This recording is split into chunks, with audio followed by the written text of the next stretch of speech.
close the garden. I was used to sit down. Prashad means they give little the hand now. That's what they do. Prashad means they do. Prashad.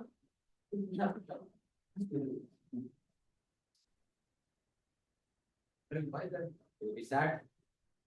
Then they started serving 2 plates. And then salad, 2 sabjis, puri, pulao, halwa, pakoras, some 7, 8 papadam, like that, halwa, like that, many things came. Wow. I put one thing and put in my mouth.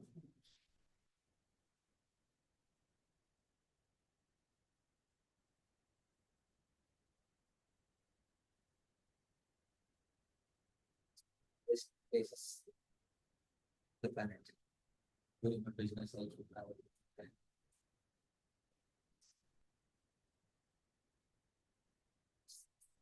So,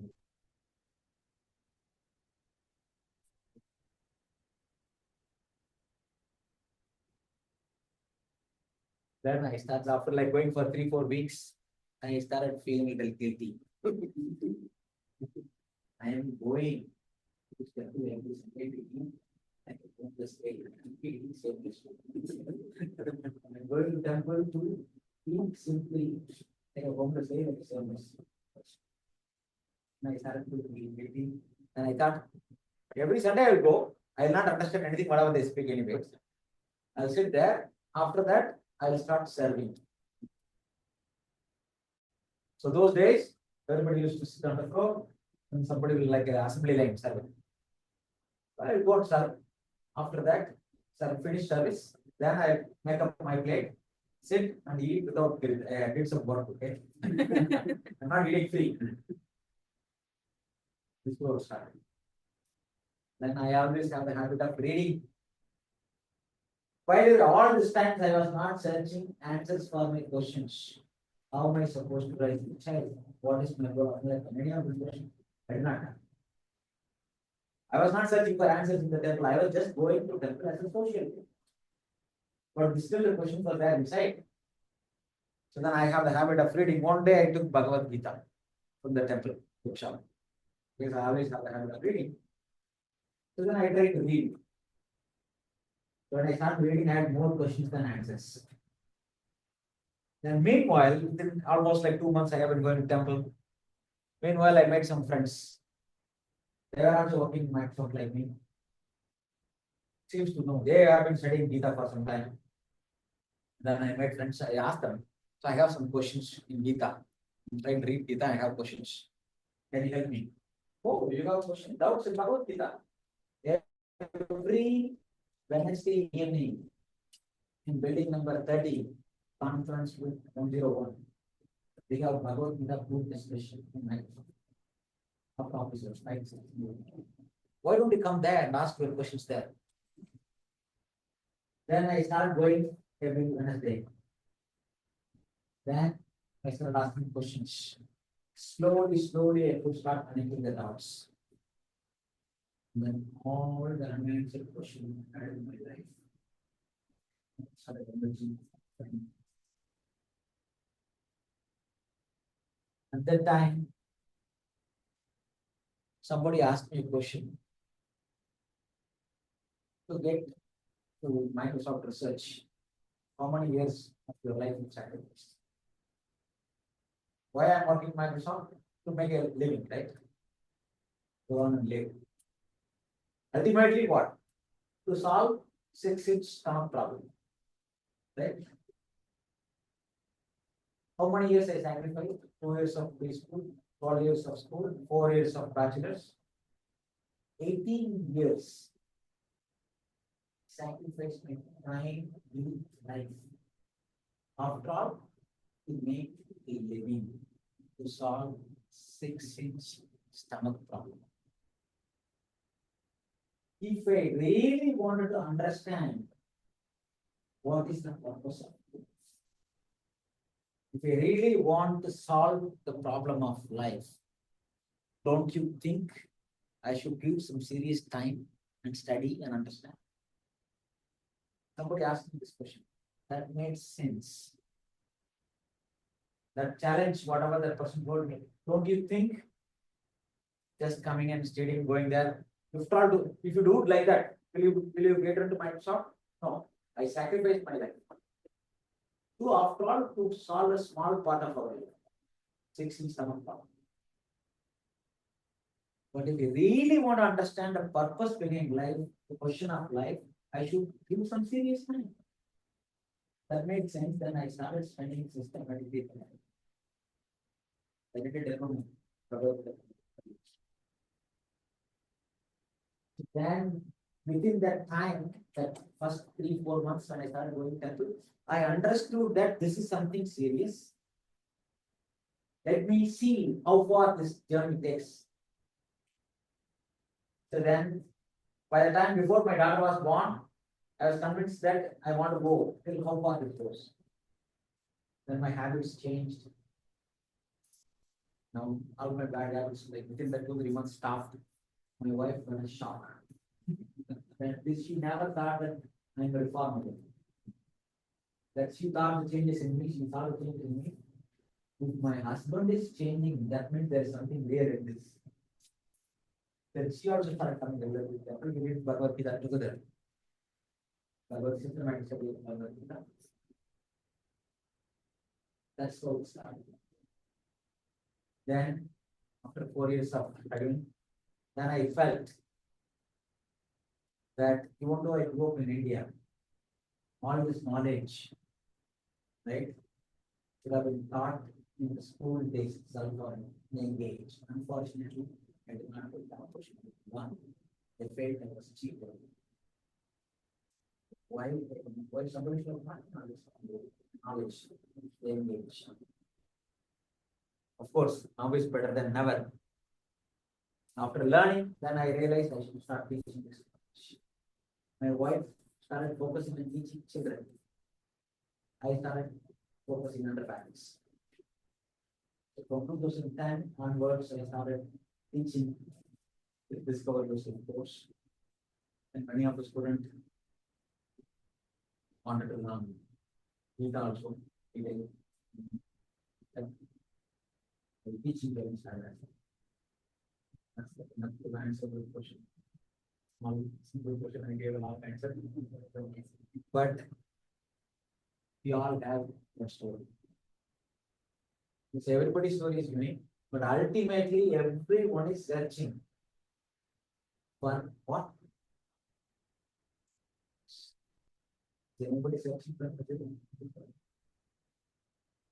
Everyone is, oh, I have enough happiness today. Let me go to Safeway and Fred Meyer and buy 2 kilos of misery. Is anybody actively searching? No, right? Everyone is searching for what? Happiness. Buy one, get one free. Along with happiness, what people are searching. They say for happiness, what they get? Is anybody searching for one? But it comes, buy one, get one free. Right? Why? This question of why we should ask. If you don't ask why,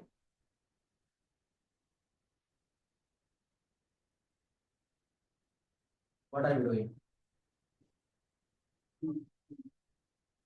There's no fulfillment because the special ability human beings have compared to other species of life is this ability to discriminate between good and bad, happiness and suffering, right and wrong.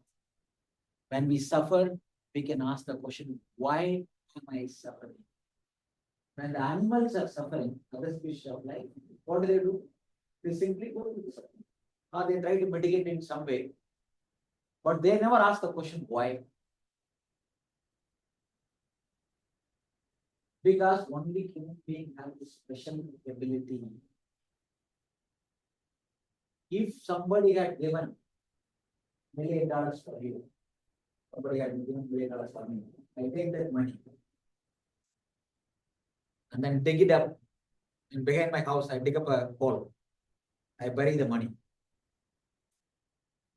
And then I live like a beggar. I make my children, family, everybody suffer without money. I make them like live like a beggar. What do you call me? What would you call me? Myself. Right. What is the colloquial term for myself? Anybody from Mumbai? In India, somebody is like miser. Conjuice. Conjuice. You know what is Sanskrit term for conjuice? Miser person. Bhagavad Gita second chapter is there. Tripana. You know what Tripana means? Tripana means narrow-minded person, miser. He haven't given some facility, but he is not using what it is intended for. Krishna calls Arjuna as Tripana. Why are you behaving like Tripana? You know what is the opposite of Tripana? What is the opposite of narrow-minded person? Broad-minded. Now, what is Sanskrit term for broad-minded person?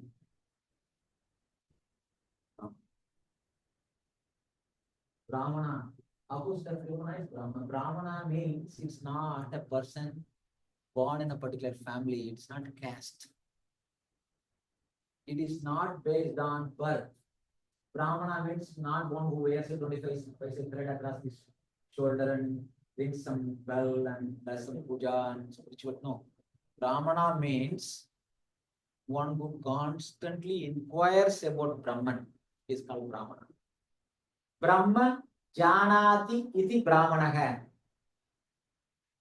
There is a saying in Sanskrit. Janmana jayate Shudraha.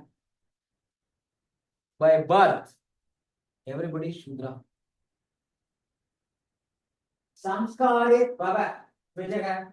By performance of various purificatory ceremony, one becomes Dvija. Dvija means what? Twice born. You know, two things are called twice born. The birds are also called twice born. Why? First, when the mother bird hatches the egg, first birth. After that, when the egg hatches, the second birth. Anybody who takes two births are called Dvija. So, by performance of various purificatory ceremony, one can come up to the point of starting to study the Vedas. If that person qualifies himself by purification from birth, even before birth, it starts purification starts before birth. There is a samskar called Garbhadana samskar. Before conceiving the child, the father and mother has to purify themselves, purify their consciousness. By purifying their consciousness, with the intent of attracting a soul who has the ability to seek higher goal in life, in that consciousness, when they unite, particular type of jiva will enter into the womb. That samskar is called Garbhadana samskar. Starts from there. Then, at least we all have 15 to 20 different samskars, major samskars in life. After the child is born, Namakarna ceremony, Jataka ceremony, like that, Mundan ceremony, like that, everything is there. In the end, life ends with what? And these samskars. These are some major 16 samskars are there throughout life. So when somebody goes through this purificatory ceremony, so that the consciousness of the person is tuned so that he can understand higher goal of life, higher knowledge of life. That person is called Vida. Generally, the four Varnas, Brahmana, Kshatriya, Vaishya, and Shudra, we heard about it, the Varnashrama. So the first three, Brahmana, Kshatriya, and Vaishya, were called Vidas. Because then, at some point of time, when the child is ready, they will take the child and hand it over to a guru. We will go and study in a Gurukula. Shudra means it's not something lower. Because that child doesn't have to study under a guru because he learn from the father, usually the arts and skills and artisanship. He doesn't have to study separately. That is based on the child's inclination, not based on birth. So somebody has gone through this will be ready to receive Vedic knowledge, go to a guru and study Vedas. That time he becomes Dvija. So the guru will teach Vedas, different aspects of Vedas, when he will see the child's propensity. If the child has more business mindset, he will see that this child has a more Vaishya mindset. He will start training in Artha Shastras and Dharma Shastras, those kind of aspects. If the child has more administrative mindset, then the guru will start training him as Kshatriya. Then, he will learn how to govern and how to do defense, weapon systems. Like that, various information he will learn. If the child has more Brahmanical tendency, then he will start going deeper aspect of the Vedas. At that point of time, the child will start learning the Vedas proper. The Rig, Yajur, Sama, and other Vedas, right? 4 books we have here. Within that, there are 4 categories of knowledge called Samhitas, Brahmanas, Aranyakas, and Upanishads. So the Samhitas are prayers towards various personalities. Indra, Chakra, Vayu, Varna, like that many personalities are there in the Vedic tradition. Different prayers to offer to various personalities that are Samhitas. So in the student life, first 25 years of the life, that person will learn Samhitas. Along with it, correspond to every Samhita, there will be a Brahmana. Brahmana means rituals. How to use those prayers and worship all these various personalities. The ritual to worship those different personalities using those prayers, that is in Brahmana. Usually at the family life, if somebody wanders in family life or married life after age of 25 as a grihastha, then he will start focusing on doing all these various pujas and rituals. So a student who studied under a guru, who had become expert in all parts of the Vedas, who can do all these various yajnas and ceremonies and rituals, he is called Buddha. First is Janmana Jayate Shudraha, Samskaret Bhava Dvijaha, Veda Pade Iti Vipraha, one who becomes expert in all types of Vedas, is called a Vipra. Vipra means a Brahmana who knows how to conduct various rituals, usually in the family life. Now the last line says, Brahma Janadi Iti Brahmana. Such a Vipra who have been trained in Brahmanical knowledge, he goes through his family life, does all these various economic development and rituals and pujas and everything he does. At the age of 50, he starts entering into retired life. He gives up all the management to the children, economic development. He starts focusing on the higher goal of life. Then he starts going to various holy places. Along with his wife, he might enter into the forest. And then start contemplating on all the things he did in this life. What is the meaning of all these prayers and pujas he did? Then he will start studying, focusing on the different aspects of the Vedas called Aranyaka. The student life focus was Samhita, memorizing all the prayers. The family life, the focus was on the rituals, Brahmanas. And then in the retired life, he will start focusing on Aranyaka. Aranya means what? Forest. It is generally studied while living in forest. Aranyaka. Aranyaka gives the esoteric meaning of all the prayers and rituals what they did. Then he starts slowly getting detached from the family life, right? His retired life. Then he will start getting detachment. Wife and husband will be doing a lot of penance in the forest, meditation.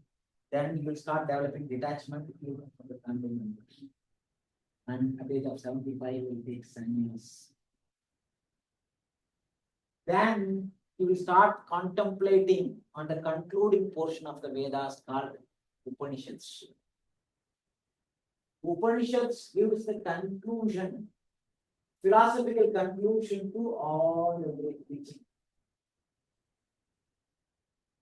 At that time, his wife will go back to the sun, start living the sun, then he will become a sannyasi. Renounced order of life. Student life, family life, retired life. The fourth stage is called sannyas life. Renounced order of life. The renounced order of life will start studying the Upanishads. The Upanishads are focusing on something called Brahman. Then he starts contemplating on the supreme absolute truth. Brahman. At the time he becomes Brahman. Brahman, Janati, Iti Brahmana. One who constantly inquires about Brahman is called. But unfortunately, in India, the caste system had come into practice. There is Varna, there is Jati, and caste. Caste is not an Indian concept. And the Europeans came. They misunderstood what is Varna. Because they know something called caste. The word caste comes from the word casta, Spanish word. Because they misunderstood what Varna and Jati means, they started thinking this is caste. Because they were categorizing people based on birth. That is how the caste system was introduced. I'll come. So, Varna, as I said, 4 Varnas, it is based on one's guna and karma. One's based on one's activity and nature determines Varna. Krishna tells Bhagavad Gita. Last week, might have read the 4th chapter, somebody else, 4th chapter, you might have learned. Krishna says, Chatur Varnam Maya Shrishtam Guna Karma Vibhagasha. Chatur Varnam is 4 Varnas. Maya Shrishtam is created by me. Based on what? Based on one's guna and karma. It is not based on janma. It is natural division. Anywhere in the world you go to the South Africa, South America, some aborigines, tribe people they live, who doesn't know anything about Vedas, nothing. We go there, anywhere in any society, you will see 4 kind of people. People who teach others, the teachers. People who administers and protect others, administrators. People who do economic development, business kind. And then people who do labor work. Anywhere in the world, if you go, you will see this 4 kind. That is what the 4 Varnas are. The Brahmanas are teachers, the Kshatriyas are administrators and protectors, Vaishyas are business people, and Shudras are laborers. Natural division. Can anybody say, no, doesn't exist? Naturally, people will fall into this 4 category only. That is what this Varna system is. Again, there are 4 stages of life: student life, the family life, the retired life, and renounced life. They are called 4 ashrams. Brahmachari ashram, Grihastha ashram, Vanaprastha ashram, and Sannyasa ashram. Ashram means shelter, where we all have to take shelter in some stage in life. As a student, as a family man, as a retired person, as a renounced person. These are the four ashramas. Four varnas, four ashramas. There, naturally, everywhere. That's why Krishna says. This culminates when somebody comes to the renounced order of life. That means he's not anymore interested in material things. He starts inquiring about where everything came from, what is the starting point, what is the cause of the entire creation, why everything is existing. That time he is called Brahma Jananati iti Brahmana. Brahman is the source from which everything can be understood. If Brahman is understood, everything else can be understood. It's the cause of all causes. That is the opposite of Brahman. Because only in human form of life we can make this progression. This faculty of hearing, smelling, tasting, touching, seeing, right? When it's properly working, our discrimination will start working properly. Only human being has the ability to discriminate and make higher inquiry. That is why human form of life is very bad. After going through, last time I covered, right? 8.4 million species of life. Jalaja Navalakshani. 9 lakh species are there in what? Water, aquatics. Stavara Laksha Vimshati. There are 20 lakh species of immovable. Stavara means what? One which can't move. Stiram, Stavaram, which can't move. Plants, trees, and creepers. Kramayo Rudra Sankayaga. 11 lakh species of Krimi, insects and reptiles. Pakshinam Dasha Lakshana. 10 lakh species of birds. Trimsha Lakshani Pashavaga. 30 lakh species of four-leggeds. Chatur Lakshani Manavaga. 4 lakh species of 4 lakh. We all know only one Homo sapien, right? How many human species are there? As far as we know, we all belong to Homo sapien, right? That's the modern classification. But Vedas classify not based on how we look or anatomically, based on consciousness of the person. 4 lakh species of human beings are there. Chatur Lakshani. After going through this 8 million species, finally one enters into human form of life. That human form of life is rarely seen. Sudurlabha. Only in human form of life we can understand and discriminate. When we suffer, we can understand that we are suffering and we can ask the question, why am I suffering?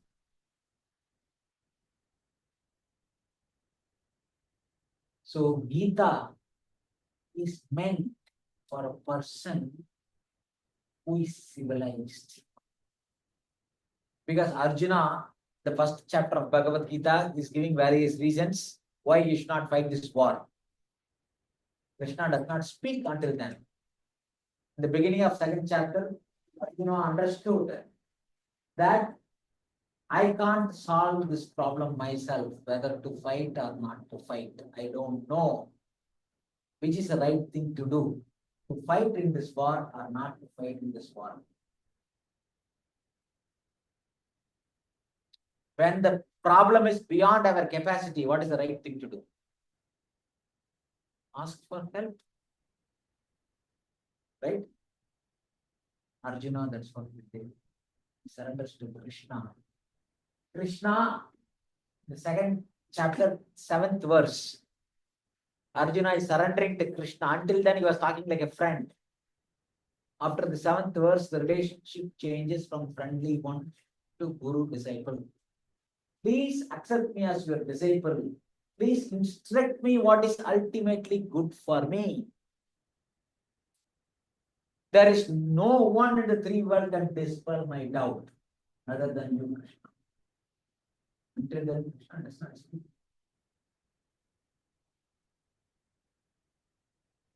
When he changes his mindset from a friendly one to a teacher-student, guru-disciple relationship, that means I'm ready to listen, ready to learn. Then Krishna starts speaking.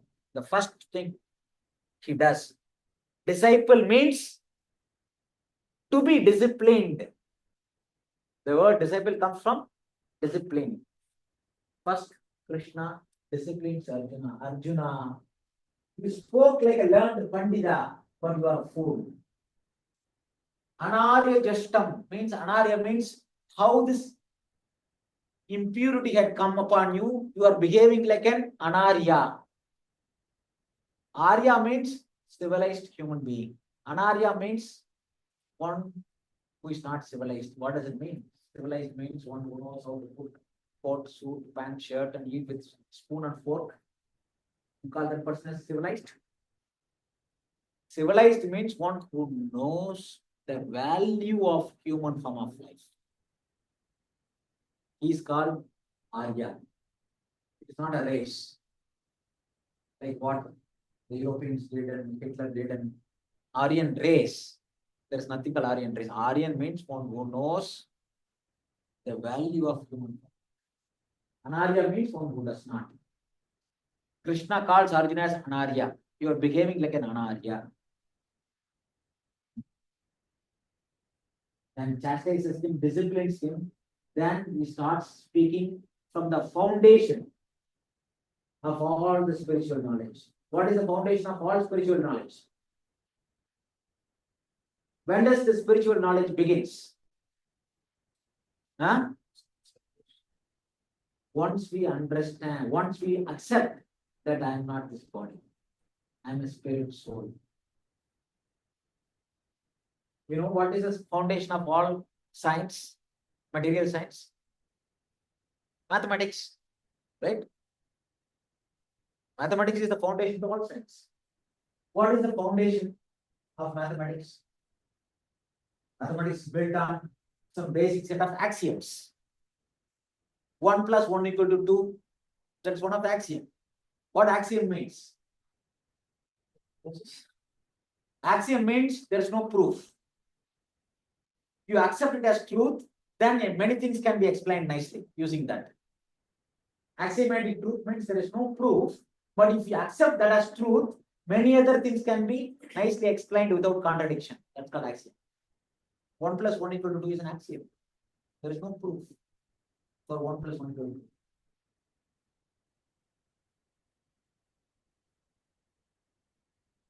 Like that, the foundation to all science is coming from some basic set of axioms in mathematics. From mathematics evolves physics. From physics and mathematics evolves chemistry. From math, physics, chemistry and evolves biology. From math, physics, chemistry, biology evolves sociology. From math, physics, chemistry, biology and sociology evolves theology. This is the Western way of understanding things, going from the bottom. Vedic way of understanding things, the top down. Everything starts with theology, starts with discipline. Then comes sociology, organizing the society, like Varna and Ashrama. Then comes biology, Ayurveda, life science, everything. Then comes chemistry, Rasayana. Then comes physics. Then comes mathematics. Like that. It's like descending. Same thing is there, but everything starts from the bigger picture. This is very paradigm. So Krishna starts with this verse, the second chapter, 12th verse. Natvam neme janatipaga nachavana bhavishyamaga sarve vayam ataparam. Sarve vayam ataparam. He is telling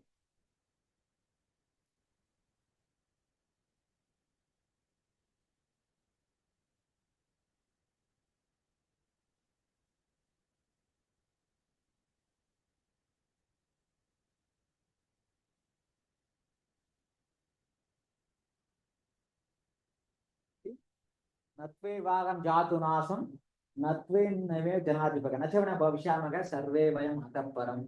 There was never a time, right?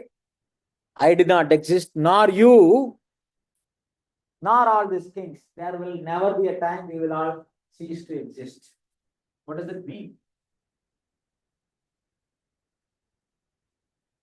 We existed in the past, we are existing now, we will exist in future. What does it mean? That means we are all eternal. The body is not eternal. Krishna is first telling we are all Atma. We are all eternal beings. That's what he's telling in this verse. Immediately Arjuna will have a question, right? In the head. Hey, Krishna, you are saying that we are not this body, we are all spirit, soul. That means what this body is. Question will come, what is this body then? Then Krishna tells in the next verse. Before even Arjuna asks the question, Krishna can read Arjuna's mind. What's going on in his head? He answers. Dehi nosmin yatha dehe kaumaram yavvanam jara tada degandra praptir dhiras tatra namuhyati. As the embodied soul continuously. Dehi means what? What is Deha means?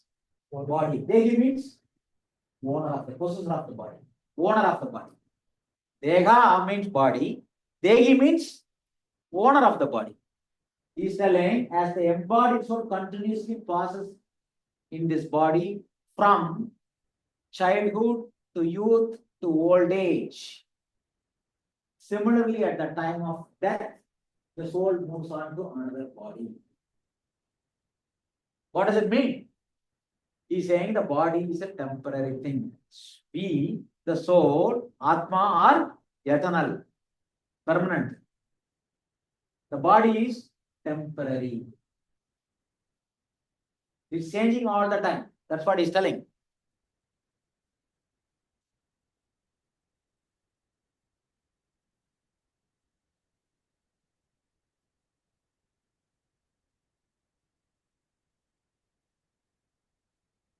He's telling. Deginosmin yatha dege kaumaram yavvanam jara tada degandra praptir dhiras tatra namuhyati. As the embodied soul continuously passes in this body from boyhood to youth to old age, the soul similarly passes into another body at death. What is he saying? A sober person is not bewildered by such a change. Where the body is changing all the time. 7 years ago, whatever the body I had doesn't exist today. You know, according to science also, all our cells are replaced every 7 days. That means I should be a different person. But still I'm the same person. There's something is not, the body is completely replaced. Still I'm the same person, right? The body I had when I was born, 1 week old, that body doesn't exist today. Still I'm the same person. The identity is still same. The one which does not change. All the bodies you see what are changing, the one which doesn't change. What is that for identity? What is identity? The immutable property of something is called identity, right? That means the whole body is changing. What is not changing? As Krishna said, the Atma, the one which is not changing. That is our real identity. The unchanging thing. Now, if you take this temporary body and put it in the permanent soul together, what you will get? Duality. The next verse, Krishna tells. Matra sparshasti kaunteya sita ushna sugudakada agama paino anityas tamsha vidikshava uparata. What is he saying? The non-permanent appearance of happiness and suffering. Right? O son of Kunti, non-permanent appearance of happiness and distress and their disappearance are like summer and winter season. They arise due to our sense perception. One has to learn to tolerate. Is telling the Sat, Chit, Ananda. This is the characteristics of this Jiva, Atma. Sat means eternal, Chit means conscious. Ananda means blissful. Sat Chit Ananda. The matter's characteristic is Asat, Achit, Nirananda. Asat means what? Temporary, not permanent. Achit means not conscious, dull, inert. You take a hammer, beat on this table. Does it have any feeling, any emotions? It's inert, it's not conscious. Increase the temperature here to like decrease the temperature to 20 degrees Fahrenheit. We will be all freezing. The devil is still the same. It's not conscious.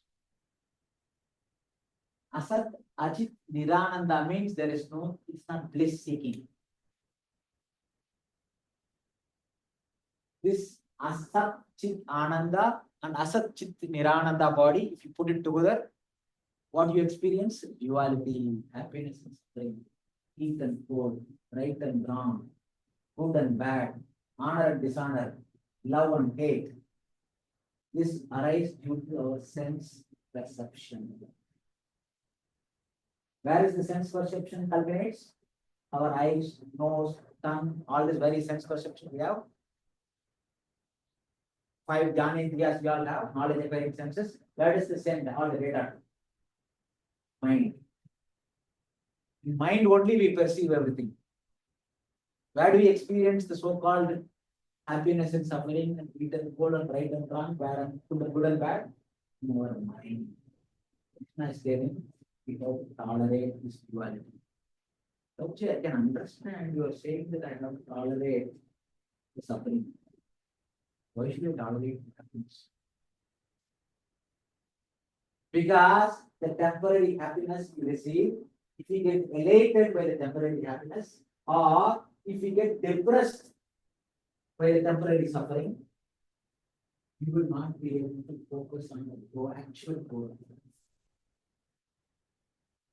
That is why Krishna in the next verse he says, a person who can tolerate this duality in this world actually is eligible for liberation. That means he can progress in tracking. He will not get disturbed by the so-called happiness and so-called suffering. He will really start going for the goal of life. What is the cause of all these things? Why am I here? Why did I take birth? Why am I suffering? He can put a stop permanently to this problem. What is the problem we all have?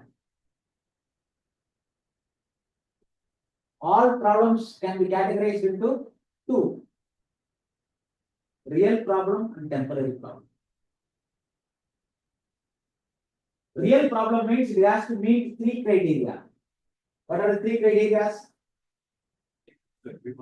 It should be common to all. Right? No discrimination. Whether I'm an Indian, American, South, North, men, women, that's not discriminate. It should be common to all. That's the first criteria. Second criteria is no one wants it. No one wants to have that problem. First is it should be common to all. Second, no one wants to have that problem. Everybody wants to avoid that problem. Third, even though no one wants it, nobody can avoid it. Everybody will get it. Any criteria which meets these 3, any problem which meets these 3 criteria, it can be called as real problem. All the other problems are temporary or relative problem. So according to Bhagavad Gita, there in chapter Krishna will explain. Janma, Mrityu, Jara, Yadi, Dukkha, Dosha, Anudarshanam. Janma means what? Birth.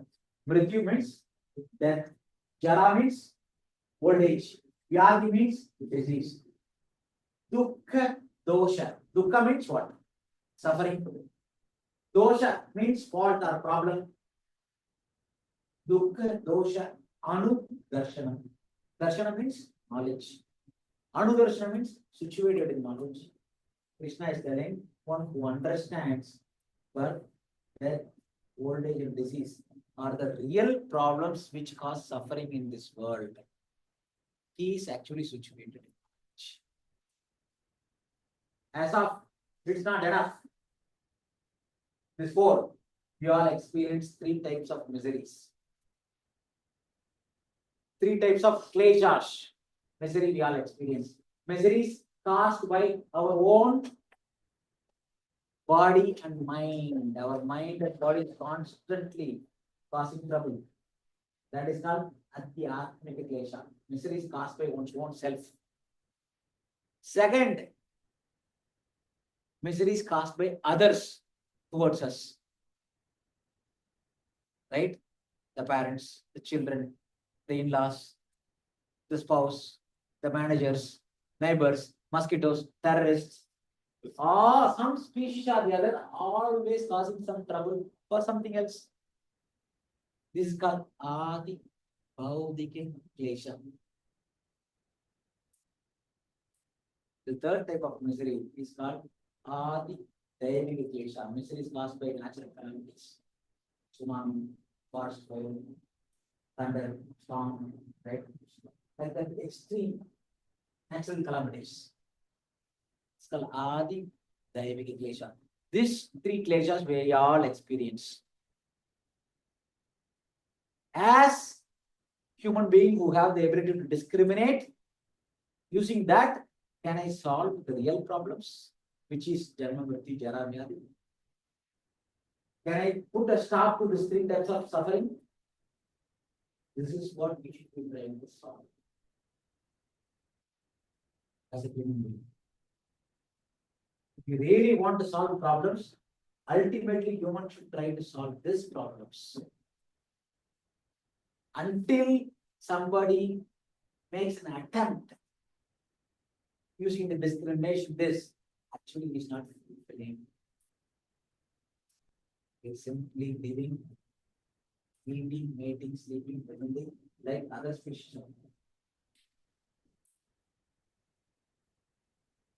Animals might be running in four legs. We are all running in four wheels. Right? Animals might be eating whatever raw available. We might be varieties of cuisines. Indian cuisine, Italian cuisine, French cuisine, that cuisine, this cuisine. We might have variety. They might be eating in the street. We might be going, sitting on top of Space Needle, the revolving restaurant. We might be sitting there and eating. Right? And we might be defending with missiles, guns, weapons. Animals might be defending with teeth and claws. Right? We might be producing children in a nice penthouse apartment in downtown Seattle, right? Nice, sophisticated bed. We might, animals might be doing it in the street, but what's the difference? If you are also doing the same thing in an advanced way, we are nothing but advanced two-legged beings. We should understand that we have something else compared to other species of life. What is that? The ability to discriminate. Ask the question, why? If you don't using that ability, if you don't come to this question, these are the real problems. What are the real problems? Janma Mrityu Jara Vyadhi. How can I solve it? Until then, starts with Atma Jnana, knowledge of the self. Verses 11 to 30 talks about the nature of the jiva. Then, of course, he continues. We are human beings. We all have various duties. Do all your duties without getting attached to the duties. Like that, he's concluding Bhagavad Gita, whatever Krishna wanted to speak. The second chapter. Gita is over in the second chapter. But in application. Because in the 49th verse, I think. I'll go there, I'll put the slides.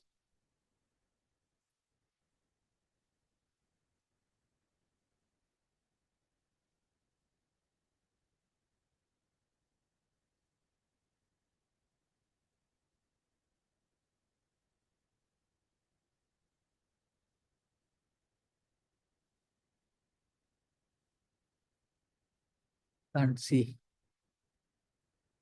Yeah.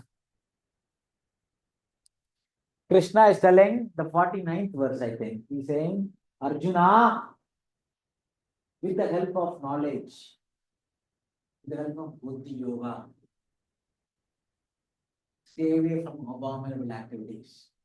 Later in the second chapter, he says, stand up and fight. Arjuna thought these are not compatible instruction. Fighting means killing, killing means gruesome activity, abominable. You are saying, I should stay away from abominable activity. But you are also asking me to fight. These are equivocal instruction. Equivocal means if I do this can't be done. If I do that, this can't be done. It's incompatible. Arjuna, Krishna, you are confusing me. With two different instructions, can't be together. Then tell me, clarify me. Like that, Arjuna had a question and application of Bhagavad Gita. Knowledge, doubt. That culminated in the third chapter of Bhagavad Gita. The third chapter of Bhagavad Gita, right? Arjuna asked this question, right? Why are you telling me to fight as well as stay away from abominable activity? Right? Why is asking to fight? Lord recommended Bhakti Yoga so that he can stay away from abominable activities. Also, he is telling, stand up and fight. Then Krishna is telling, Arjuna, you misunderstood. He clarifies. You need to act. But when you're acting, when you're doing your duty, you should not be attached to the fruits. If you attach to the fruits of the work, what will you get? The reaction to the work you will get, you have to either suffer or enjoy. So hence, don't be attached to the fruits. When somebody is doing duty, fruits are going to come. If that person is attached to the fruits of the work, he is called sakama karmi. But he is doing the duty, but he is not attached to the fruits of the work. He is called nishkama karmi or nishkama karma, that activity. That is what in the second chapter, the second chapter, Krishna emphasizes nishkama karma yoga. But Arjuna had application doubt, the third chapter. Krishna elaborates further the third chapter, nishkama karma yoga. How to perform the duty, being not being doubt. Results. When doing the work, the results are going to come from. Attached to the result, what happens? Reaction comes. I will suffer. Hence, I should not be attached to the fruits of the work. I will give up the fruits of the work. If I keep on doing work, if I keep on giving up fruits of the work, at some point of time I will have a question, right? Who is getting the results of all the work? At that time, he becomes starts searching for who is the beneficiary of the work. He becomes a jnani. Then he starts searching through knowledge discrimination, trying to understand the soul. At some point of time, he realizes that there is one supreme. He is the beneficiary of all the work. Then I will continue to do the work now. I will use, instead of just giving up all the results, instead of giving up simply all the results, I'll utilize all the fruits of the work in his service. That is what the fifth chapter is. The second chapter, the fourth chapter is, third chapter is Karma Yoga. Fourth chapter is Jnana Yoga, knowledge of the soul. Knowledge of the soul and super soul. Krishna is giving transcendental knowledge. After understanding transcendental knowledge, if we continue to do the work, now you will utilize all the fruits of the work in service of who? In service of the Supreme Krishna. At that time, it becomes perfection of Nishkama Karma. That perfection of Nishkama Karma. Nishkama Karma means doing the work, not being attached to the results. That means I need to give up the results. Giving up means I can just keep on giving up without knowing who is the beneficiary, or giving up means I should utilize it to whom really it belongs to. That is the right way of giving up. Ultimately, everything belongs to who? The Supreme. Everything should be utilized in service of the Supreme. At that time, he becomes perfect Nishkama Karma Yogi. Called Bhakti. Nishkama Karma Yoga, when his fruits are engaged in the Supreme service, it becomes Bhakti Yoga. That is what the 5th chapter is. The 4th chapter is again, he is giving knowledge. Right? Krishna reveals transcendental knowledge. And then he talks about himself. And he talks about various varnas, various type of means through which you can get the knowledge. All of them he talks about in the 4th chapter. So the person, when he understands the knowledge, transcendental knowledge that we are all spirit, there are 2 types of spirit. Supreme spirit and tiny local spirits. Atma and Paramatma. Jivatma and Paramatma. I am Atma, Jivatma. There is Supreme Paramatma. Everything belongs to Paramatma. Everything should be utilized in service of Paramatma. At that time, he becomes a Nishkama Karma Yoga, perfects Bhakti Yoga. But the same Jnani, but he is not interested in doing work. He is want to further understand about the soul. At that time, he can take the path of Jnana Yoga. That is 6th chapter. So I need to find out that soul. Then he goes into the meditation. Ashtanga Yoga. The end of 5th chapter also Krishna talks about little bit. The preview of Ashtanga Yoga. Right? He gives a preview of the Ashtanga Yoga. The last, the verse before the last 2 verses. Last 27th and 28th verse of the 5th chapter, Krishna talks about the preview of the Ashtanga Yoga. Yama, Nitama, Asana, Pratyahara, Dharana, Dhyana. How a Jnani who doesn't want to, he is purified, he doesn't want to do any more duty, he wants to give up everything, sannyas, he will become at the time Dhyana Yoga to search for the soul further. But same Jnani who understands that everything belongs to who? To Supreme. Let me continue to do the work. So that I will be relieved from all the karma which utilize the service of the Supreme. At that time, he becomes a perfect karma sannyasi. The 2nd chapter, the 5th chapter is Krishna again is telling, talk about jnana and talk about karma. In the 4th chapter end, Krishna, 4th chapter is giving jnana. The end of 4th chapter, Krishna is telling Arjuna, stand up and fight. Krishna, this sannyas and this karma yoga, it looks like incompatible. He is asking, Tyaga and sannyas. Then Krishna is telling Arjuna, for your situation, it's better to do the work and be not attached to the fruits. Offer all the fruits to me. You should not take sannyas because it's not suitable. Why? You are a Kshatriya. If you become sannyasi means what? Sannyasi means you have to do madhukari. You have to beg only, you can't cook. Mendicant means you should not cook.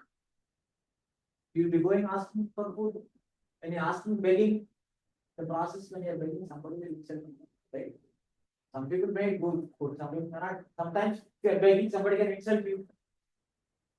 If at that time, if somebody insults you, what will happen? You will not be able to tolerate.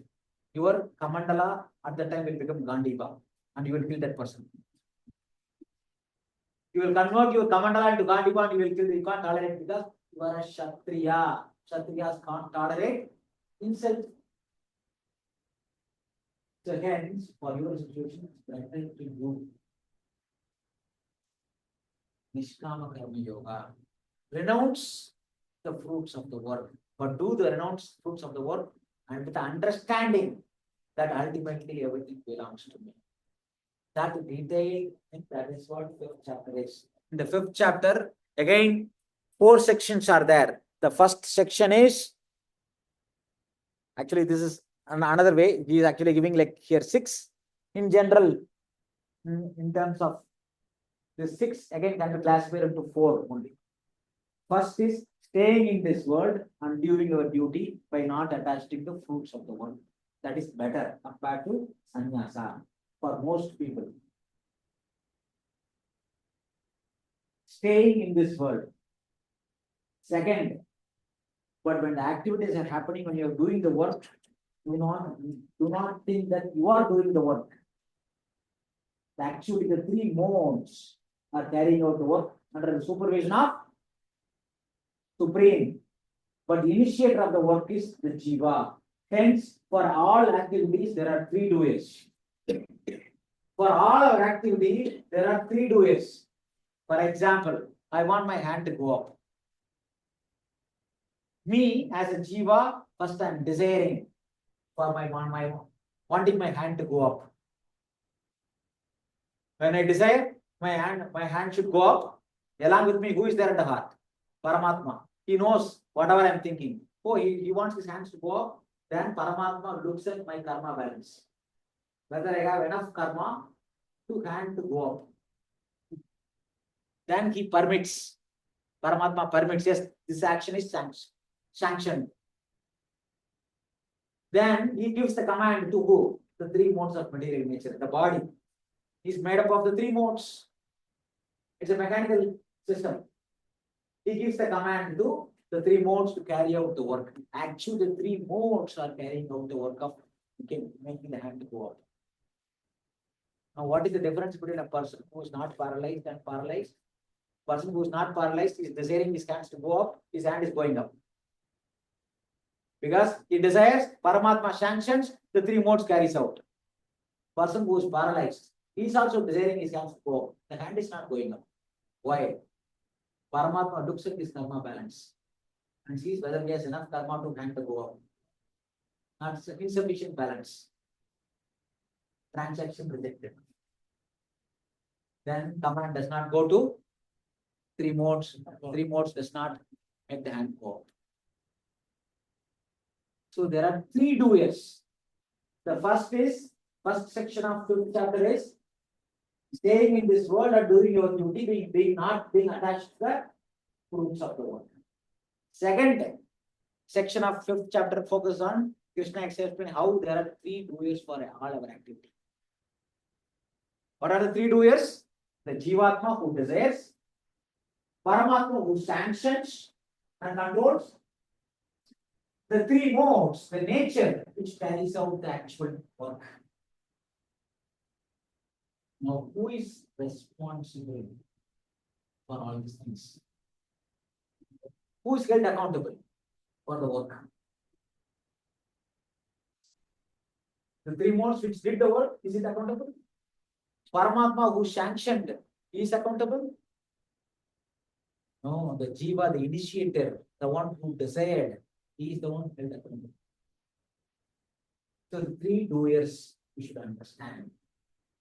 The 3rd section of Bhagavad Gita, the 5th chapter, explains about equal vision. You should understand that we are all spirits. Within that spirit, there is also the super spirit, me, Krishna is telling. So all jivas are equal not from the body point of view, from the Atma point of view. And within that, every living entity, there is also Paramatma. Hence, everyone should be equally respected. From that spiritual platform, everyone is equal. Equal vision one should develop so that he will not develop aversion to work and people carry out the work. Equal vision. And 4th section talks Krishna, if you understand that Paramatma is situated in everyone's heart, then you will start respecting everyone. In that mindset, when you work, you will not be any more attached to the fruits. You will attain peace. In the last verse, Krishna gives universal peace from you. You remember the acronym STEP. This is the 4 sections of the 5th chapter. S stands for staying in this world and doing our duty, not being attached to the results. While doing the work, you should never think that you are the doer. The actual work is carried out by the 3 modes, the sanction of Paramatma, but because you initiated the work, you will be held accountable for the consequence of the work, the fruits of the work. So, but you should understand that Paramatma is there in everyone's heart as Paramatma. You should start seeing everyone with the equal vision, so that you will not be aversion to any individual person or to work. If you understand these 3 properly, you will attain peace. The last verse Krishna says, Voktaram Yajya Tapasam Sarva Loka Maheshwaram Sugurdam Sarva Bhutanam Nyatvam Mam Shantim Uchati. Voktaram means one who enjoys everything, or benefactor of everything. Yajya Tapasam. Voktaram of what? Yajya and Tapasa. All the austerities and sacrifices. Who is ultimate benefactor? Krishna is telling Bhaktaram Yajidam Sarva Loka Maheshwar, one who controls the entire creation, Sarva Loka Maheshwar. Sugurdam Sarva Bhutana, who is a well-wisher of all species. Nyatvam, one who knows that that is me, Mom. Krishna is not, Mom means not me, not you and me. Mom means Krishna. Nyatvam, Mom, one who knows that I am the benefactor of all the sacrifices and all the fruits of work. And I am the controller of everything. And I am the well-wisher of all species. Sugurnam Sarva Bhutana. Nyatvam, Mom, one who knows about this truth about me, Shantim Richati, attains peace from the pangs of the material. This is the last verse in the 5th chapter. So this is how one should perform one's duty in this world. Most of us are all not pronounced. We all have work to do, responsibility to do. While doing that work, this is the constitution. Ultimately, everything belongs to the Supreme. I am just a caretaker. I am doing this work because I need to engage in this way. According to my psychophysical nature, I need to be a data scientist, or I need to be a cowgirl boy, or I need to be a whatever, work in Citibank, right? Whatever work it might be. According to my nature, I need to be engaged, but while doing the work, the results are going to come from attached to the results. I will suffer. The results should ultimately utilize in service of the Supreme. One should know how to connect everything to the Supreme results. That is the art of working. That way, when we perform work in this world, that will not be binding. That will be liberating. 2 people are working in Amazon. Both of them are doing software engineer job. One person can get liberated by doing the same job. Another person will be binding. Another person will be liberated. Only difference is the consciousness in which one performs the work. If he performs the work, understanding that ultimately everything belongs to the Supreme. I am doing this job. The results are coming. Paycheck is coming. I'll using the paycheck, I'll buy food stuff. I'll cook and offer to Krishna. That part is taken care. Whatever I have excess, I'll give to charity. What type of charity I should give? The question again will come. The charity also can be in 3 modes. So I don't want to give any charity which can be binding again. Because punya and papa Both of them are bad. Punya means again I have to take birth. So what kind of charity I should do? I should do transcendental charity or akarma charity. I should utilize in service of Krishna. Like that, you should be able to connect all things together. Doing the work. The only thing is, if you are attached to the fruits, what will happen? Results will not be consequence. Suffer or enjoy. Suffering and enjoying, both of them are suffering only. It looks like we are enjoying. It is not enjoying. What is enjoyment in this world?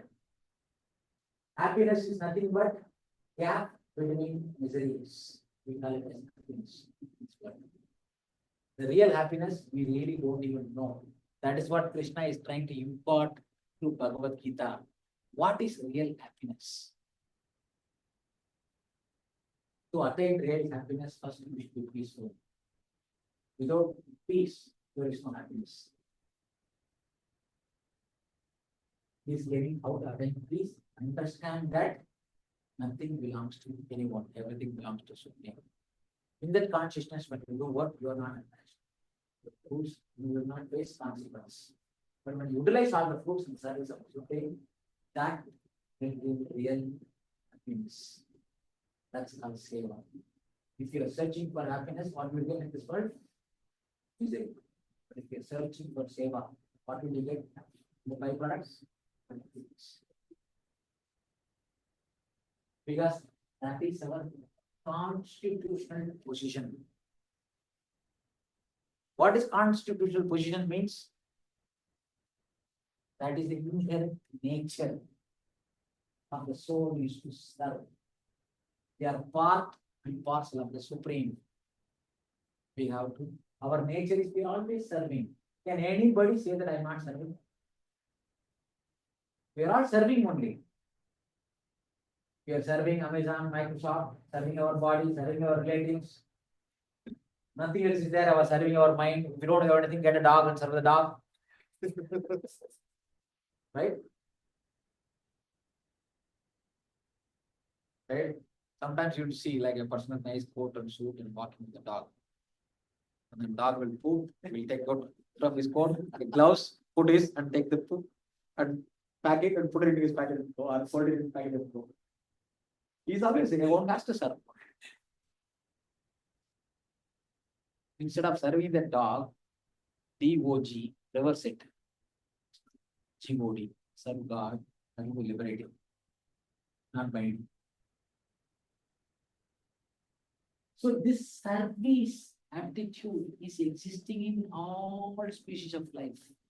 That is the nature of the jiva, is to serve. But when we direct the service to the Supreme, that service becomes eternal. The peace, the happiness we receive, becomes eternal. That's all we have to do. We don't have to change anything. We just need to change our mindset. That's all. You don't have to give up your Amazon, Microsoft, Google, or whatever job it is. Just mean that is the art of working. Art of working without getting entangled in the work. How the same work can be liberated with the proper knowledge. That is what the whole 5th chapter is. The art of real work, which can be liberating. Action in Krishna consciousness. The actual Sanskrit name for this chapter is of Dharma Sannyasa Yoga. Prabhupada translates as action in Krishna consciousness.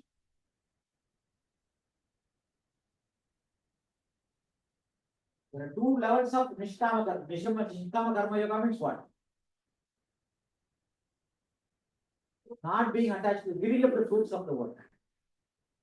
When you give up the fruits of the work, you can just keep on giving up without knowing who is the beneficiary. That is one level of Nishkama Karma. That is not a perfect stage. The real way of giving the work, the fruits of the work is actually it all belongs to someone. I should utilize in this service. I'll give an example. If I'm walking in the street, I found a wallet in the street. What are the 3 possible things I can do? You can take something, put it there, put it in a packet and go. That's called karma. Right? So one level of nishkama karma is, oh, it's not mine. I don't care. Give up. That is one level of, oh, you're not doing bad, anything bad. But actually, what you should be doing? Take the wallet, find out, maybe there is an ID or address or something is there, find out who the real owner is. If you don't know who the real owner is, at least go and hand over to the police department or somewhere, right? Lost and found. Somewhere, you'll be there. Finding out the actual owner and handing over to him is the right way of giving up that wallet. Giving up the wallet means not leaving it and going. Nishkama karma yoga, oh, I don't know. I'm not attached to the fruits. I don't know who is benefiting. That is like first level. That's like leaving the wallet at the street. Actual thing, right thing to do is, oh, this ultimately belongs to who? That's what Krishna is telling. Bhoktaram yajyatam samsara. Suguratam sarva bhutanam. Yeah. When we do that, then we will attain real peace and real happiness. That happiness, what we are saying here, is not even close to what we see in this world. It is mentioned when you have all your senses perfect, when you have all the resources in the world, the kind of enjoyment you can get through the perfect senses and perfect resources you have, that is like 1,000 enjoying what you enjoy. The kind of enjoyment the Devatas have in Svargaloka is when you have everything perfect in this world, all the resources you have. That is like not even 1,000th part of what these people are enjoying. What 1,000th part these people are enjoying, right? That people who gets liberated go into Brahman, that happiness what they are experiencing is not even 1,000. It's like what the people are experiencing in Svargaloka is 1,000th of what person who gets in Brahma Jyoti. One who goes beyond Brahma Jyoti, going to Vaikuntha and serves the Supreme there, he is not 1,000th of what the Brahma Jyoti gets. It's a drop in the ocean of what Brahma Jyoti gets. Brahma Jyoti is not one who merges in the Brahma Jyoti. He is not actually having any happiness. All he is doing is permanent non-suffering. Because nobody is to disturb him. There is no neighbor to bother him. Infinite space. I'm just like a drop. Suspended state, the Brahma Jyoti. Actually, he's not experiencing misery. He feels that there is happiness. That is not even happiness at all. Happiness one who enjoys the spiritual world by serving the Supreme. That is like what the Brahma Jyoti says, like a drop in the ocean of that. So we don't even know what real happiness is. That is what Gita is trying to teach you. Gita is what trying to teach you is how we all have Swadharma. You know what Swadharma means? The duty connected to the body, duty of the self, means duty of the body. As a mother, as a daughter, as a son, an employee, or an engineer, whatever, we all have different designations through which we all have to do duty. Swadharma, that is.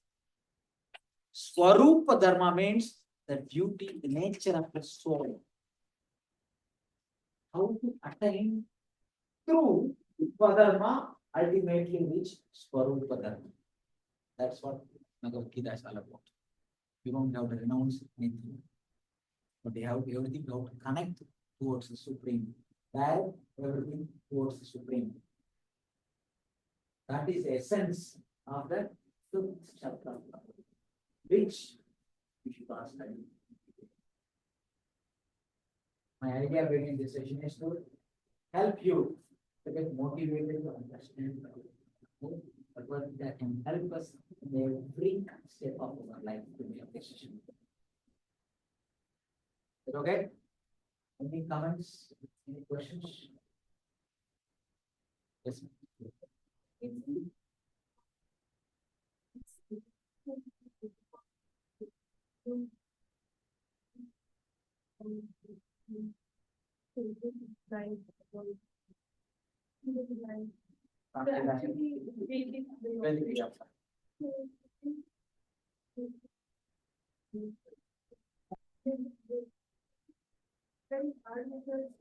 So where Mata you are doing? Mudra Mata is asking the next question. Originally, if you look at Vedic style, Vedic lifestyle, clearly, the student life, family life is nicely delineated. But nowadays, like everybody is doing everything and it's all confusing. Like non-Vedic habit. And even as a worker today, we still have a lot of time. So how do we balance between? Even the Vedic way of life, also there will studying will be there. But the primary responsibility is not just studying and learning, it's also learning. But that's what you are doing. But unfortunately, the duties we all perform, it's all end up in what? The actions we all do. It's not just karma. It's the karma. Activity we all do. There's a violent reaction. That is why the Varnashrama Vedic way of life is highly suited for performing seeking for spiritual life. But what can you do? You all have taken up the question. You can't just give up. You can't change our situation abruptly. Abruptly changing any situation until there is it is completely other make. You don't have to change. Gradually we should transition. That's the idea. That's the whole Bhagavad gives so many case studies, examples, how the great kings, after ruling all the things entirely, eventually they enter into retired life. It is not that till death we should be working like a dog. It is now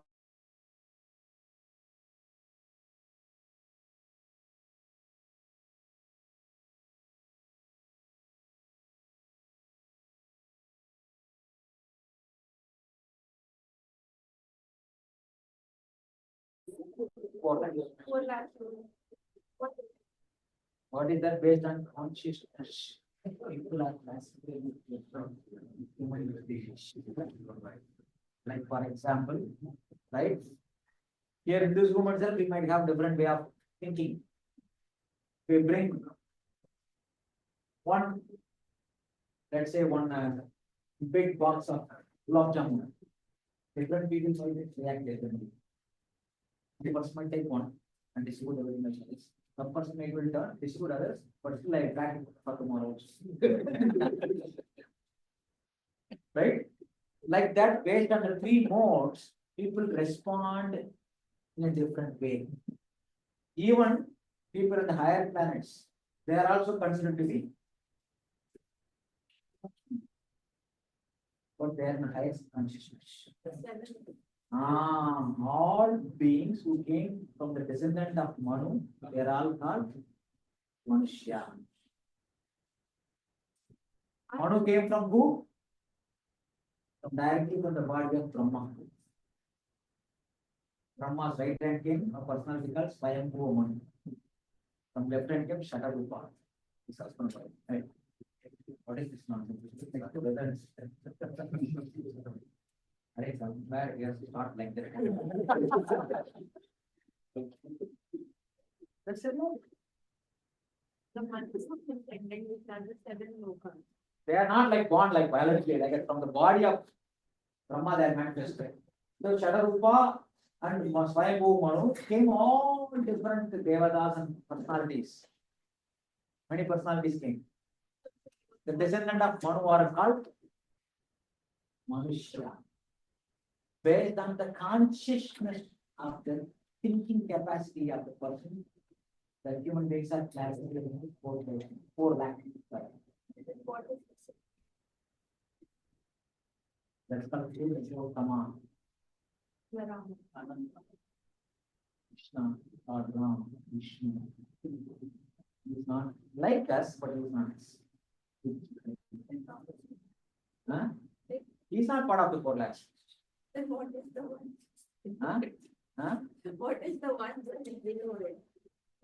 The one just below it is Brahma. Brahma is the topmost living entity is Brahma in our world, in our universe. The topmost human being is like Swayambhu. He is the topmost. The human being. Brahma is not considered as a human being. Also, he has He is a jiva. He is a jiva. He has a limited life, but he is Devata. Topmost. He is a top, chief architect or chief engineer of our universe. Okay? So you have more questions. You attended the demo? Yes. Yes, yes. So, you talked about Jati. Yes. Jati Jati is based on work. Word is not my good and Jati is good. And this is Because within the business community, there may be some type of work. If they do that work, that time your family is that job. Yes. Continuation of Mahabharata itself, when Karna was born into the sun, like people were saying that it's the Putra son, that's why they were treating him like a Kshatriya, even though he was a Kshatriya.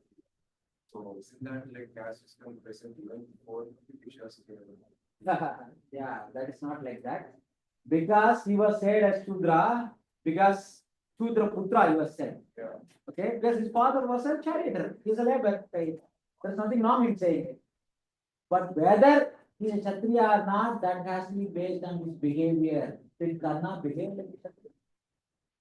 He did he went because Parashuram didn't give him fame. He lied to him saying there's a prayer, that's why he had to do it. Many places, Karna did not behave like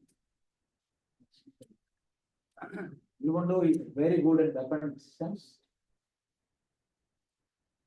He behaved like Kshatriya in many places, but in many places he did not behave like Kshatriya. Who instigated Dushasana to insult Draupadi? What is the duty of a Kshatriya? To protect people who are in need of protection. Draupadi was in need of protection. So protecting her, he violated her. That is the reason when Bhishma, she asked the question, Draupadi, did my husbands lose me first or lose themselves first? Right? At that time, Bhishma could not answer. He said, he understood that whatever he speaks, it will go against the kingdom. He made a vow that he will always protect the throne. He said it is difficult to answer like that. Bhishma is supposed to protect the weaker, that is Kshatriya Dharma, than protecting his own over protecting the kingdom or the throne. Hence, Bhishma even has to suffer. Bhishma was a devotee of Krishna. Even though he might be a devotee, if you violate the principles of, if you, instead of upholding the higher principles, if you try to hang on to the lower principles, there will be a consequence. Krishna wanted to show that what happens, even we might be devotee, we do not act according to dharma, there will be a consequence. And Karna, we all know because of many movie directors, many TV serial directors, they portray Karna as some great personality. If you understand who is Karna is, I will stop. If you understand who Karna is, then you will understand who really is. Karna in the previous life, there was a demon called Shakashapach. That demons, what he did is he did perform some tapasya and got a bone that nobody can kill him until somebody breaks this kavacha. And this kavacha, to break that kavacha, one has to perform tapasya for 1,000 years. Like that, he has 1,000 kavacha. He had 1,000 kavacha, each kavacha to break will take 1,000 years of penance. He thought I'm invincible, nobody can kill me. He started crossing havoc. Then all the sages went to Naranarayana Rishi. This being is causing so much of disturbance. So please help us. When Nara and Narayana came, there is a place in Bhadrakashram, in Himalayas. There, if you do performance of tapasya for 1 day, Narayana did the performance of tapasya, then he started fighting with Sakshara Kavacha, he broke the Kavach. When Narayana was doing fighting this, Nara was doing penance. After breaking it, then Narayana will go and do tapas, Nara will fight. Like that, they alternatively fought, broke 99 kavachas. 1,000 kavachas, this Nara's turn to break. Then this demon understood that I am going to be finished. Then he started running all over the universe. Nara started chasing him. Then finally he took shelter of Vivashwan, the sun god. Sun god being Kshatriya, he's saying, please give me shelter. This Nara is coming to chase and kill me. Kshatriya, Vivashwan being Kshatriya has to go or ask for shelter, he has to provide. And then Nara is telling, hey, send him out. I got to kill him. Otherwise, I'm going to finish you also. Nara is telling. Then Vivashwan said, Bhagavan, please, Lord, don't do it because he had asked for shelter, I got to provide. Otherwise, nobody will respect me. Leave him now. Next, he's going to, next Leela, you are going to come as Arjuna. Narayana will come as Krishna. At that time, I will send him. At that time, you can kill him. That demon who stayed with Surya when Kunti placed in the womb of Kunti. Oh, Surya did. He took as Bardas. It's Karam, the Kavacha and Kundala, right? So that's like part of that. Then, because he spent time with who? Kshatriya, he had an association of one of the topmost Kshatriya in the universe, Vivashwan. He developed the quality of giving charity. This is one of the quality of Kshatriya is Krishna Bhagavad, the 18th chapter describes. What are the qualities of Kshatriya or giving charity? That is how you developed the good quality of giving charity because of the association with Vivashwan, sun god. That is the only good thing. It's all the nonsense. But Karnataka is. That also came from who? So if you understand this, then you will understand who he is. Who came to kill Arjuna? Who was assisting? Krishna. Narayana. When Narayana is assisting, Nara is killing, right? Like that, that's the fight. Because now Arjuna is going to kill this. That's what happened. Okay? So Mahabharata will not see this. Because you have to look at other parts of the Vedic literature. There is a Sthala Purana and Badrikashrama. In that Sthala Purana, this data is there. Like that, whenever you see some missing piece of data and Vedas, that means it is there somewhere. I don't have access to it. Everything will perfectly fit. But people wanted to make it exciting, entertainment. They want to promote Arjuna, the Karna is a great personality. That is not based on what we think it is. He was allowed to rule because he had some characteristic of Kshatriya. He was done. But he did not behave like a proper Kshatriya. It's not discrimination based on birth. No. But even Duryodhana didn't behave like a proper Kshatriya, but he was treated as a Kshatriya. So he was a given portion as a then he didn't behave properly, that's why he was taken out. That's why he was taken out. He wasn't discriminated against. He was actually because his father was in power. Right? That's the problem. That's why Krishna had to come and do clean up. The whole database was corrupted. That's why he has to delete the whole database. Mass update he has to do. Otherwise, why Krishna has to do all those things? He himself did not behave. Actually, when Duryodhana was born, it was recommended that this guy is going to cause havoc to the entire family. He's like Kali Yuga personified, kill him, renounce him. But Dhritarashtra was so attached to his son. He didn't want to give up. So Kali Baba was focusing. Yes. We'll do while leading. Anybody else? We'll complete. Other than Krishna, that comes later. Narayana is the original Krishna. Original Krishna. Krishna only. Narayana are like the supreme Rishis. They came in the earlier Satyuga as a Rishis. They are actually incarnation of Krishna only. But how? So, that and Narayan both are. Both of them are Amsa of Krishna. Amsa means part of Krishna. Arjuna is part. We are all part of Krishna. But Arjuna is a special part. So you will understand all these things. Don't be patient. Be patient. Don't be like rush. One by one, as we progress, many dots will get connected. Right? Like that. When you study Gita, when you study Bhagavad, all your questions will get answered. But sometimes we are like wanted to basic doubts, wanted to clarify, that's okay. But all these details of how different types of incarnations are there, they are called Shakti Avesh Avatar, Purusha Avatar, Leela Avatar, Guna Avatar, like that 6 categories of avatars are there. That's called Shakti Avesh Avatar. Means living entities when they're empowered with God Shakti, the Shakti Avesh Avatar. That's Narayana. Narada Muni is also Shakti Avesh Avatar. Brahma is also Shakti Avesh Avatar. Like that, many Shakti Avesh Avatars are there. The categories of types of avatar.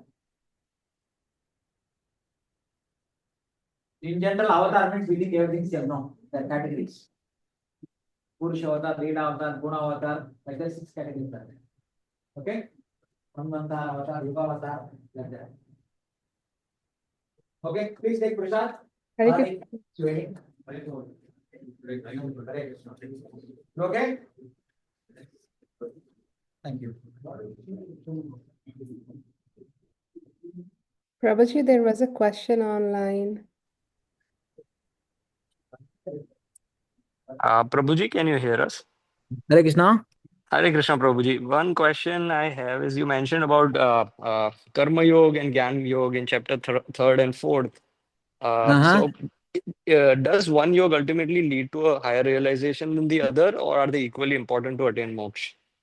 No, when Karma Yoga is done properly, then that person might be willing to know more. He might graduate into Jnana Yoga. That Jnana Yogi, when he gains Jnana, again, if he will perform, he will become a perfect Karma Yogi, which is called Bhakti Yoga, or he can become a Dhyana Yoga. Yeah, he will start searching for the Supreme by yoga process. Again, that yogi, when he sees Paramatma in the heart, then he will become Bhakti Yogi. It's like different steps, different rungs in the ladder. Karma Yoga, Jnana Yoga, Dhyana Yoga, and Bhakti Yoga. They are like in ascending sequence. Got it. Okay? So, yes, no, this is clear. So, Bhakti Yoga would be the ultimate Yes, Krishna self-realization, tells in right? the 6th chapter, 47th verse, Yoginam api sarvesham mat kadenandaratmanaga shraddhavan bhajate yomam same yukta tamo mataga. Of all the yogis, one who always abides in me, one who serves me with faith, one who is always thinking of me, he is the topmost yogi. Bhakti Yoga is the topmost. The goal of all yoga is to lead us to culminate in Bhakti Yoga. Bhakti Yoga means loving service to the Supreme. Unallied devotional service unto the Supreme is called Bhakti Yoga. Got it. Thank you, Prabhuji. Hare Krishna. Hare Krishna. Thank you. Any other question anybody has? Online?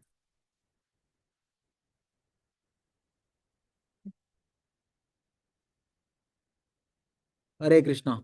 Hare Krishna. Otherwise, we will Yeah. end the call here. Yes, Prabhuji. Hare Okay, Krishna. thank you. Thank you. Hare Krishna. Thank you all.